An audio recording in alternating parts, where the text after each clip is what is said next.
दो भिक्षु एक दिन एक सांझ अपने आश्रम वापस लौटते हैं। एक बूढ़ा भिक्षु है, एक युवा भिक्षु है। आश्रम के पहले ही एक छोटी सी पहाड़ी नदी है। सांझ हो गई है, सूरज ढलता है। एक युवती खड़ी है उस पहाड़ी नदी के किनारे। उसे भी नदी पार होना है, लेकिन डरती है, अनजान है, शायद नहीं, परिचित नहीं है, पता नहीं कितनी गहरी हो नदी। भयभीत है। तो वह बूढ़ा साधु आगे बढ़ता है। उसको भी समझ में पड़ गया है कि वह स्त्री पार होने के लिए चिंतित है, शायद कोई सहारा मांगती है। उसका भी मन हुआ कि हाथ से सहारा दे दूं, नदी पार करवा दूं, लेकिन हाथ का सहारा देने भर का ख्याल क्या आया। वर्षों की दबी हुई वासना एकदम खरी हो गई।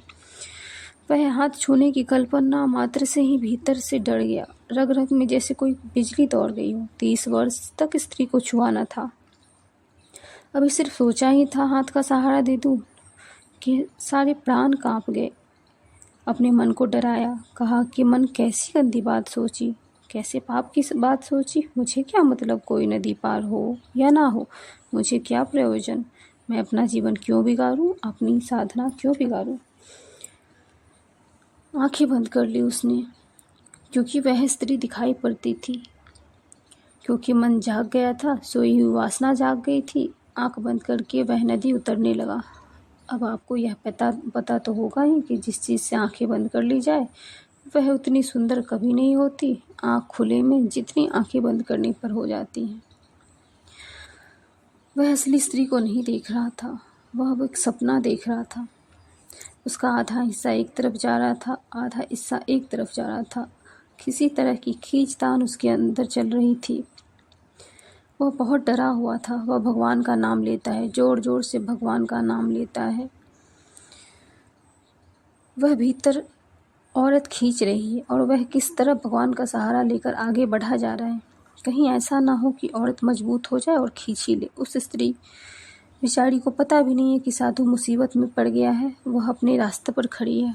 तभी उस साधु को ख्याल आया कि पीछे उसका जवान साथी भी आ रहा है। लौटकर उसने देखा कि उसको सचेत कर दे कि वह भी कहीं इसी दया करने की भूल में न पड़ जाए जिसमें मैं पड़ गया हूँ। लेकिन लौटकर देखा तो भूल तो हो चुकी है। वह जवान आदमी उस औरत को कंधे पर लिए नदी पार कर रहा है। आग लग गई उस बूढ़े साधु को। ना मालूम कैसा मन होने लगा। कई बार होने लगा कि मैं उसकी जगह कंधा लगाए होता। फिर झिड़का उसने कि यह क्या पागलपन की बात है, मैं और उस औरत को कंधे पर ले सकता हूँ। 30 साल की साधना नष्ट करूँगा। गंदगी का ढेर है औरत का शरीर, तो उसको कंधे पर लूँगा। नरक का द्वार है यह औरत, इसको कंधे पर लूँगा। लेकिन वह दूसरा युवक लिए चला आ रहा है उस स्त्री को। आग जल गई कि आज जाकर गुरु को कहूँगा कि वह युवक भ्रष्ट हो गया, पतित हो गया, इसे निकालो आश्रम के बाहर। फिर उस युवक ने आकर उस युवती को किनारे पर छोड़ दिया और फिर वह चल पड़ा। फिर दोनों चलते रहे। मील भर तक बूढ़े ने कोई बात न की। जब वे आश्रम के द्वार पर प्रविष्ट हो रहे थे तो उस बूढ़े ने सीढ़ी पर खड़े होकर कहा कि याद रखो, मैं जाकर गुरु को कहूँगा तुम पतित हो चुके हो, तुमने उस स्त्री को कंधे पर क्यों उठाया। वह आदमी एकदम से चौंका। उस युवक ने कहा, स्त्री, उसको मैंने उठाया था और छोड़ भी आया, लेकिन ऐसा मालूम पड़ता है कि आप उसे अभी भी कंधे पर लिए हुए हैं। उस युवक ने कहा, sir, you are still carrying her on your shoulder. आप अभी भी ढो रहे हैं उसे कंधे पर। मैं तो उसे उतार भी आया और आपने तो उसे अभी भी कंधे पर लिया ही है।